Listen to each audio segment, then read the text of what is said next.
Alright, so I'm here with another episode of RANTAMANIA. Um, so Raw was good on Monday. It was actually, I wrote on my title of my Raw review, very good show. So I thought it was a very quality show. I was happy at 11:05 or whenever the fuck I stopped watching Raw that day. But nonetheless, that was only one good episode, and it was only good for that day. It's not like it improved that many things. It's not like, oh, I'm looking forward to this because it didn't really give you anything to look forward to, but it was good for that day. But so there's still a lot of shit in WWE. That's what I'm saying. So some of that shit I got to rant about today. First thing, Brock Lesnar. They told us he was gonna be the number one contender or whatever for whoever beats Cena or Orton, or at least that's what Heyman was saying, and that's what they were telling us on commentary. They're like, oh, nobody's telling him he can't be number one contender. He's self-proclaimed. They're like, oh, he doesn't have to go in a Rumble match or whatever. So what I got from that is Brock Lesnar is gonna face either Cena or Orton at the Chamber, or maybe on Raw or something like that. But we never even got a glimmer of hope that he would be in a championship match. So that's out the window. I'm hoping he's in a match post Mania, because he's gonna lose to the Undertaker at Mania, and then he's gonna maybe go on to an Extreme Rules pay-per-view. But even then, I don't see him winning the belt, because he's not normally on the regular pay-per-views. He only comes in for the big shows like the Rumble, SummerSlam, and Mania. So I don't see him winning the belt anytime soon. I don't even see him winning the belt ever. But that again, they gave the belt to The Rock, who was only there whenever he felt like it, basically. So it's possible he could win the belt, but that's just bullshit what they were doing. Oh, he's gonna be number one contender. Oh yeah, and then they just fucking threw that out the window. They didn't even address it really. After he came out, he's like, oh. You remember Heyman was like, oh, you either give Brock Lesnar a match against Batista or a championship match versus Orton. Well, he didn't get that. He came out. I think he laid out the Rhodes Brothers or the New Age Outlaws, some team or whatever. And then that's it. It's over. The storyline's over. It's like, what the fuck was that?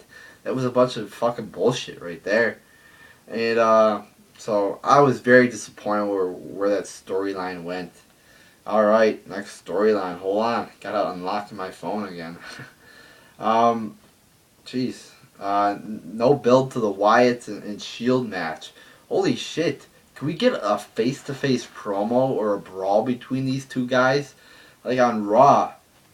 And even on last week's Raw and the week, or this week's Raw and last week's Raw, the Wyatts both came out. The Wyatts came out on both shows. They got into the ring, or they stood on the ring apron or whatever, and they act like, oh, we're gonna fight the Shield, and then they fucking back down. It's like, come on, can we get something that could get us pumped up for this match, that could actually get us, to be, oh, I really want to watch this match, or I want to order this pay-per-view. But no, they don't even fucking do that. Like, I'm still excited for this match. I would be excited no matter how much they promoted this match, or how much energy they put into the build. But they just fucking fucked it up, really, the build at least. They didn't do anything to make me, any more excited than I already was for this match. No face-to-face promo. Imagine how good a face-to-face promo in the ring would be of Bray Wyatt and Dean Ambrose. That would be pretty cool.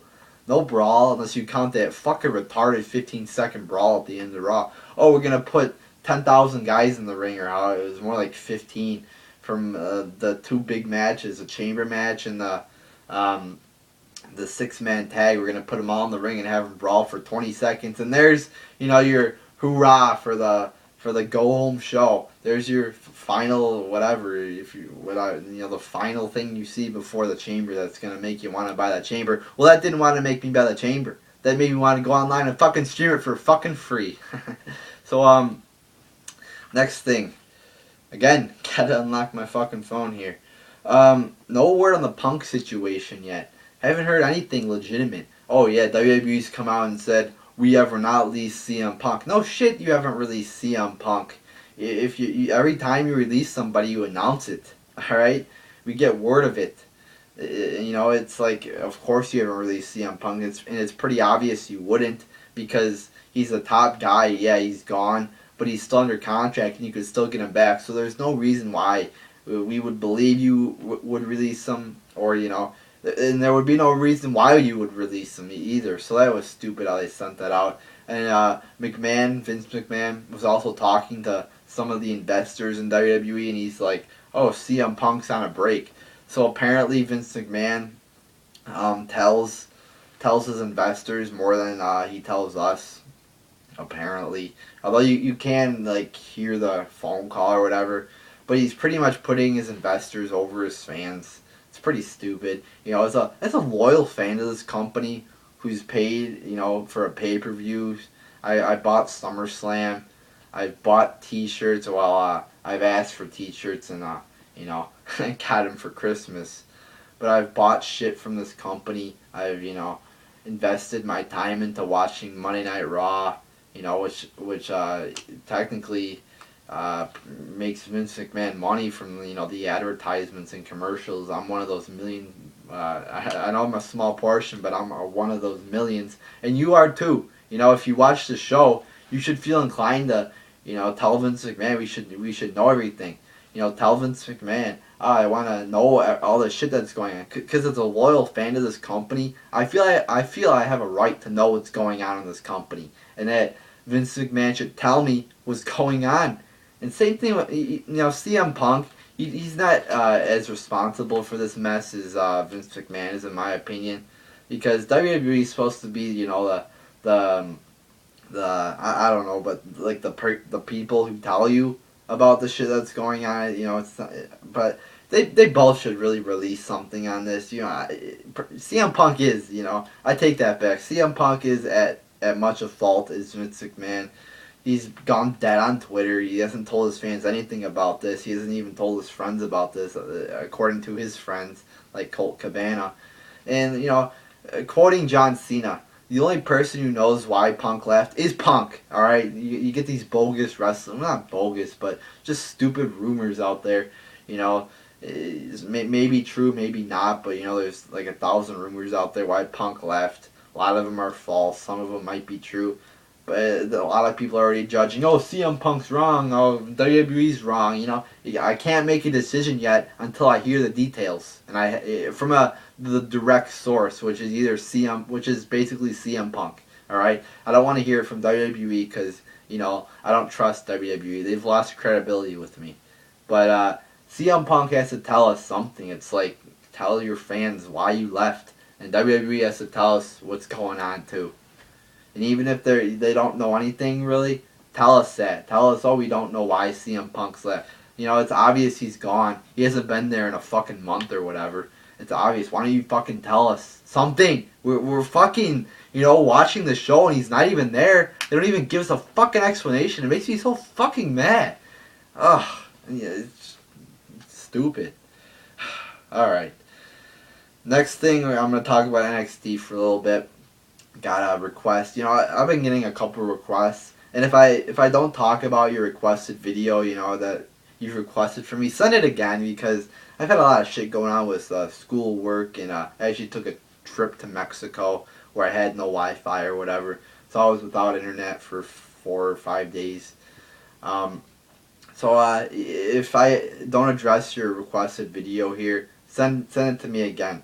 But I got a request to talk about Emma and to talk about the best divas in NXT.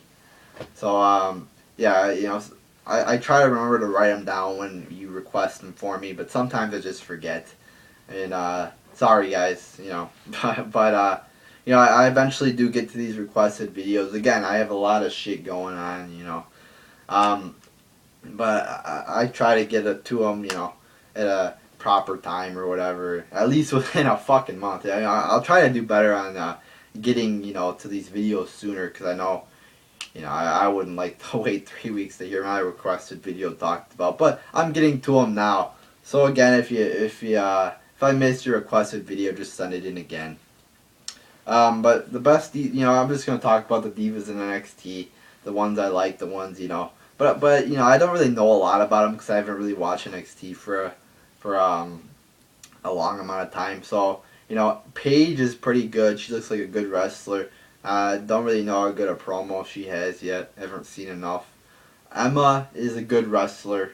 You know, I'll just talk about Emma right here. It's fucking ridiculous what they're doing with her, turning her into another fucking dancer. That's all we need. We need 10,000 dancers. They should just name it to World Dance, you know, Entertainment. Because that's what it fucking is. It's like a dancing show. It's more of a dancing show now than it is a fucking wrestling show. I mean, you got the Fuckadactyls, Brodus Clay, and Tensai. Tensai is, I guess, not a dancer anymore. Where'd Brodus Clay go, by the way? Little mini rant here. You know, he turned heel and now he's gone. Where the fuck is he?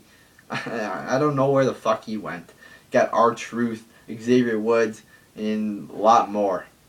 Summer Rae now. Yeah, Summer Rae, she looks like a pretty good wrestler. You know, Natalia's on NXT. She's another really good wrestler. What Sasha Banks, I think her name is. She doesn't look that good. Bailey looks alright. You know, decent maybe. But yeah, there's your basic summary there of your divas. But yeah, Emma has talent, but you know, she has a cool little dance or whatever. You know, it's a catchy theme song. You know, I think it's just a rip-off of Fandangoing a little bit. But I sort of like that theme song. It's sort of catchy to me. So, there you go. There's your requested video topics. And last one here. Hold on. There was an anonymous letter. I got the link pulled up on my iPad here. But I'll read it to you. And then we'll go through it. Just like I did the last anonymous letter here. So here we go. Honestly, this is from another anonymous WWE superstar. So here we go. Honestly, Punk is being a little bitch. I liked him so much before his run leading to and after that Money in the Bank in Chicago. He's a guy where you really have to be in a circle for him, I guess, to open up, which I understand. But being put in a feud with Kane and then Triple H at Mania is not a bad thing. Yes, it is a bad thing. First off, Kane's a washed up piece of crap, and so is Triple H. So, I mean, Punk should be feuding with better guys than Kane, especially Kane and Triple H. So he's not. You can't really say if he's a bitch or not because you don't know the details of the story. So now I understand he feels that in his last now I understand he feels this is his last Mania and he wants the main event, and really with the right storyline that match could main event. But literally after the Tribute to the Troops incident, he's just been difficult. There are so many there that want his spot, that want to say, I need a weekend off to go to UFC. I really and fully believe he's a little jealous of the crowd reactions to Bryan, and it's getting to him.